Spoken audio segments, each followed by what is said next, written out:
नमस्कार दोस्तों, आज 14 अप्रैल है। इसी दिन हमारे महान राजनीतिक नेता, एक अर्थशास्त्री, एक समाज सुधारक, कानून मंत्री, भारतीय विधिवेता और भारत के संविधान निर्माता का जन्म हुआ, जिन्हें हम बाबा साहेब डॉक्टर भीमराव अंबेडकर के नाम से जानते हैं। इस वीडियो में उन्हीं के जीवन परिचय और उनके कठोर संघर्ष के बारे में बात करूंगा। उनका शुरुआती जीवन। Baba Saheb doctor B.R. अम्बेडकर का जन्म 14 अप्रैल 1891 में मऊ नामक गांव मध्य प्रदेश में हुआ था, जो अब अम्बेडकर नगर हो गया है। वह अपने पिता रामजी मालूजी सकपाल, जो कि आर्मी में सूबेदार थे, उनकी 14वीं संतान थे। हालांकि उनका परिवार रत्नागिरी महाराष्ट्र से बिलोंग करता था। उनके पूर्वजों ने लंबे समय तक ब्रिटिश ईस्ट इंडिया कंपनी के लिए काम किया। बाबा साहेब अम्बेडकर दलित जाति महार से संबंध रखते थे। इसी कारण उन्हें सामाजिक और आर्थिक रूप से गहरा भेदभाव सहन करना पड़ा। जब अम्बेडकर स्कूल में पढ़ते थे तो वो और दूसरे अछूत बच्चों को अलग बिठाया जाता था और उन पर अध्यापकों द्वारा कम ध्यान दिया जाता था। उन्हें क्लास के अंदर भी नहीं बिठाया जाता था। उन्हें अपनी मर्जी से पानी पीने का भी अधिकार नहीं था। जब उन्हें पानी पीना होता था तो एक ऊंची जाति का लड़का उन्हें ऊपर से पानी को गिरा कर देता था। उन्हें ना ही पानी छूने की इजाज़त थी, ना ही पानी का मटका। जब स्कूल का पियोन स्कूल में नहीं होता था तो उन्हें प्यासा ही रहना पड़ता था। उन्हें जिस चटाई पर बैठना पड़ता था उसको अपने साथ ही ले आना होता था। उनकी शिक्षा। सन 1895 में अम्बेडकर का परिवार बॉम्बे आ गया और उनका दाखिला एल्फिंस्टन हाई स्कूल में हो गया, जहां वो एकमात्र अछूत थे। उसके 9 साल बाद जब वो 15 साल के थे तब उनका विवाह 9 साल की रमाबाई से हो गया। 1907 में उन्होंने अपना हाई स्कूल पास कर लिया और उसके अगले साल एल्फिंस्टन कॉलेज में, जो कि बॉम्बे विश्वविद्यालय से जुड़ा था, उसमें दाखिला ले लिया और वो अपनी जाति से आने वाले पहले शख्स बने। 1912 में उन्होंने बॉम्बे विश्वविद्यालय से इकोनॉमिक्स और पॉलिटिकल साइंस में डिग्री हासिल की और बड़ौदा स्टेट गवर्नमेंट में रोजगार की तैयारी करने लगे। 1913 में 22 साल की उम्र में उन्हें सयाजीराव गायकवाड़ थर्ड, जो बड़ौदा के गायकवाड़ थे, उनकी तरफ से 11.5 पाउंड स्टीलिंग का हर महीने 3 साल के लिए वजीफा मिला, जो कि उनके लिए था, जो कोलंबिया विश्वविद्यालय से पोस्ट ग्रेजुएशन करना चाहते थे। 1915 में वहाँ से उन्होंने इकोनॉमिक्स, हिस्ट्री, फिलॉसफी और एंथ्रोपोलॉजी में MA पास किया। उन्होंने अपनी पहली थीसिस एंशिएंट इंडियन कॉमर्स भी प्रस्तुत की। 1916 में अपनी दूसरी MA के दौरान अपनी दूसरी master thesis national dividend of India, a historical analytical study पूरी की। 1927 में उन्होंने कोलंबिया विश्वविद्यालय से इकोनॉमिक्स में PhD की डिग्री भी हासिल की। 1923 में उन्होंने लंदन स्कूल ऑफ इकोनॉमिक्स से DSc भी की, जिसे डॉक्टरेट इन साइंस कहते हैं। उन्होंने वहाँ एक और थीसिस पूरी की, जिसका नाम था the problem of the rupee, its origin and it's solution, जिस पर रिजर्व बैंक ऑफ इंडिया भी काम करता है। छुआछूत का विरोध। अपने बढ़ते परिवार को संभालने के लिए उन्होंने प्राइवेट ट्यूटर का काम किया, अकाउंटेंट का काम किया, यहाँ तक कि इन्वेस्टमेंट कंसल्टिंग बिजनेस को भी स्थापित किया। लेकिन वो बिजनेस से विफल हो गया जब उनके क्लाइंट को पता चला कि वो अछूत हैं। 1918 में वे बॉम्बे के Sydenham college of commerce and economics में पॉलिटिकल इकोनॉमी के प्रोफेसर बन गए, लेकिन वहाँ भी उनको दूसरे प्रोफेसर की वजह से छुआछूत का सामना करना पड़ा।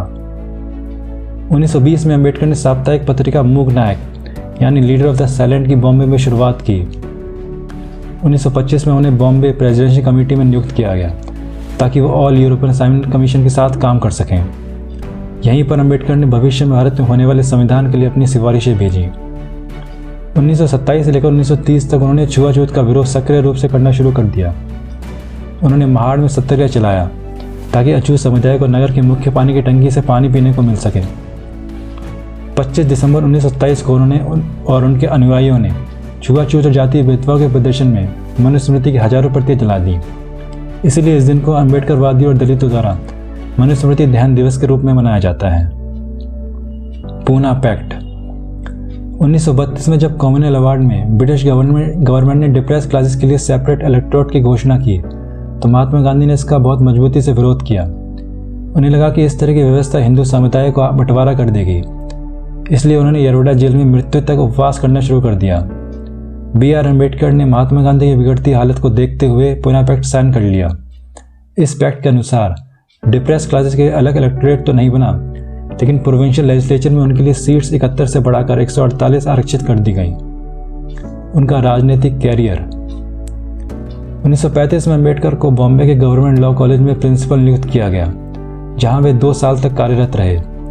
उन्हें दिल्ली विश्वविद्यालय के रामजस कॉलेज की गवर्निंग बॉडी का चेयरमैन भी बनाया गया।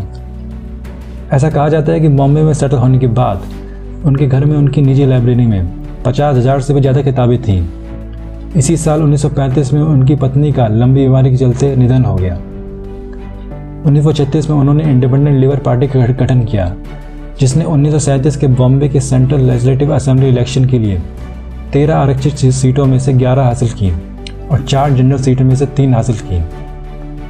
15 मई 1936 को उन्होंने अपनी एनिलेशन ऑफ कास्ट किताब का प्रकाशन किया, जिसमें उन्होंने हिंदू रूढ़िवादी और धार्मिक नेताओं और खासकर जातिवाद की जमकर आलोचना की।